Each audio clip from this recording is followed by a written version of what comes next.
ஆய்வை பற்றி கேட்டீங்கன்னா கொஞ்சம் விலாவரியாக பேச வேண்டும் என்று விரும்புகின்றேன். காரணம், கீழடியை பொறுத்தவரை 10 ஜூன் 2025 மத்திய அமைச்சர் திரு கஜேந்திர சிங் ஷெகாவத் அவங்க சென்னைக்கு வந்தாங்க.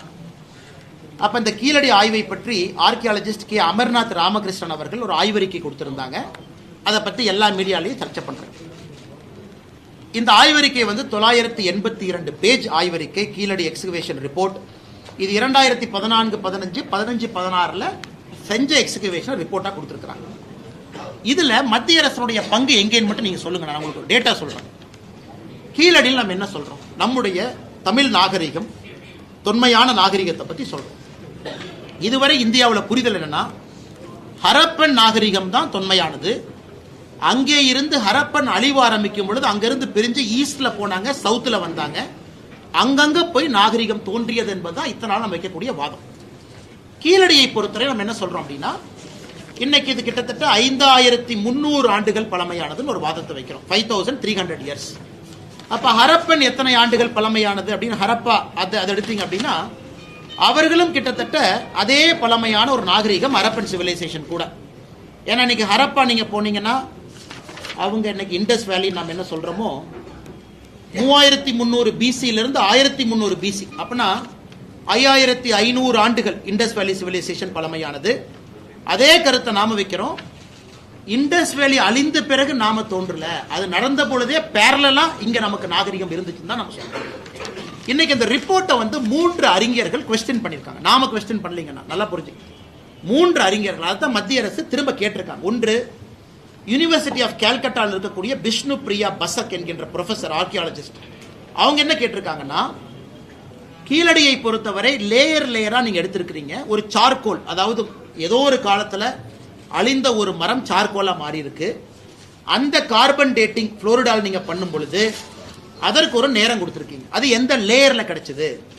அதே போல கீழடியில தமிழ் பிராமி ஸ்கிரிப்ட் இருக்கக்கூடிய பாட்ரி ஓடு, அது எங்க கிடைச்சது? நீங்க லேயரை கரெக்டா மார்க் பண்ணல. ஒரே லேயர்ல கிடைச்சதா தனித்தனி கிடைச்சதா கிளாரிஃபை பண்ணுங்க. நியாயமான கேள்விதானே. பிரபோத் ஷிர்வல்கர், டெக்கான் காலேஜினுடைய ஆர்கியாலஜிஸ்ட், அவர் என்ன கேட்டிருக்காருன்னா, உங்க ரிப்போர்ட்ல அப்சல்யூட் டேட் பீரியட் நீங்க மென்ஷன் பண்ணல, அதையும் சரியா மென்ஷன் பண்ணுங்க. ஹர்ஷவர்தன், சித்தூர்காரர், நம்ம பார்டர் டிரெவிடியன் யூனிவர்சிட்டியில் இருக்கார் ப்ரொஃபஸரா. அவர் என்ன கேட்டாருன்னா, 2 ஓட்டை வைத்துக்கொண்டு நீங்க சொல்லி இருக்கக்கூடிய நாட்களை சொல்ல முடியுமா? நமக்கு நிறைய ஐட்டம்ஸ் வேணும்ல, வெறும் 2 ஓடை வச்சு எப்படி சொல்லுவீங்க? நாகசாமி ஐயா, டாக்டர் ஆர் நாகசாமி ஐயா, அவர் என்ன சொல்றாங்கன்னா, இன்னைக்கு இந்த தமிழ் பிராமி ஸ்கிரிப்ட் இந்த ஓடை வச்சு நம்ம என்ன சொல்றோம்னா 6ஆம் நூற்றாண்டு, 6ஆம் சங்க இலக்கியத்தை பொறுத்தவரைக்கும் 6ஆம் நூற்றாண்டு கொண்டு போறோம். இத்தனை நாள் அது 3ஆம் நூற்றாண்டுல இருந்துச்சு. அப்படின்னா ஒரே அடியா 300 பிசி பின்னாடி போறோம். அவர் கேட்கக்கூடிய கேள்வி என்ன, எந்த ஆதாரத்தின் அடிப்படையில் நாகசாமி ஐயா கேட்கிறாங்க, ஒரு சார்கோல் இருக்கு, 2 ஓடுகள் இருக்கு, இது 2 வச்சு மட்டும் எப்படி சொல்ல முடியும்? சொல்ல முடியாது, ஏத்துக்க முடியாது. PA கிருஷ்ணன், ஃபார்மர் பியூரோக்ராட், தமிழ்நாட்டை சார்ந்தவங்க, அவங்களும் இதே தான் ரேடியோ கார்பன் வச்சு அவர் கேள்வி கேட்கிறார். அதனால இன்னைக்கு தமிழக அரசு மத்திய அரசோடு வேண்டாத அந்த சண்டைக்கு போறதை விட, நாளைக்கு நாம கீழடியினுடைய ஆய்வறிக்கை உலகம் முழுவதுமே ஏற்றுக்கொள்ளப்பட வேண்டும்.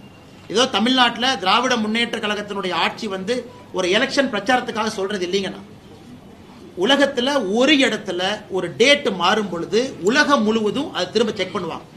இது கரெக்டான நேரத்தில் சொல்லியிருக்காங்களா? ஏன்னா எவ்ரிதிங் இஸ் இன்டர்லிங்க். நீங்க மத்திய அரசு கேட்கறது என்ன, 982 பேஜ்ல சில கிளாரிபிகேஷன் கொடுங்க. 3 ப்ரொஃபசர் கேள்வி கேட்டிருக்காங்க. ஏற்கனவே சொன்னது போல விஷ்ணு பிரியா பசக், பிரபோத் சிவரல்கர், ஹர்ஷவர்தன், கேள்விகளுக்கு பதில் கொடுங்க. நான் பதில கொடுக்க மாட்டேன் மாநில அரசு சொல்வது எப்படி நியாயமாகும்னா, நானும் பெருமைப்படுறேன். 5300, 400, 500 ஆண்டுகள் என்று சொன்னால் இங்க இருக்கக்கூடிய எல்லோரும் பெருமைப்படுறோம். அதுல எந்த மாற்று கருத்தும் இல்லை. உலகத்தினுடைய தொன்மையான மொழி தமிழ்னு சொல்றோம். அப்ப தொன்மையான கலாச்சாரம் இங்க தான் இருக்கு. அதை ப்ரூஃபோட தான் கேட்கிறோம். அதனால மத்திய அரசை பொறுத்தவரை நாளைக்கு ஒரிசா சொல்றாங்க, இல்ல நான் 2 ஓடு கண்டுபிடிச்சேன், இது 7500 வருஷங்கிறாங்க. கர்நாடகால சொல்றான், நான் தாயா ஃபர்ஸ்ட் வந்த தமிழுக்கு முன்னாடி, இது 8900 வருஷம். ஒரு மாநிலமே அவங்களுடைய அகலாராய்ச்சியில அவங்க ஒரு டேட்டை சொல்லும் பொழுது, ஆர்கியாலஜிக்கல் சர்வே ஆஃப் இந்தியா ஒரு ஸ்டாண்டர்டு பேட்டர்ன் வைக்கும் பொழுது எப்படி அது நார்த் வெர்சஸ் சவுத் ஆகும்? இங்க கூடிய சில திராவிட சித்தாந்தவாதிகள் சொல்றாங்க, தமிழர் நாகரிகத்தை மறைப்பதற்காக மத்திய அரசு முயற்சி பண்றாங்க. எதுக்கு மறைக்கணும்? எதுக்கு மறைக்கணும்?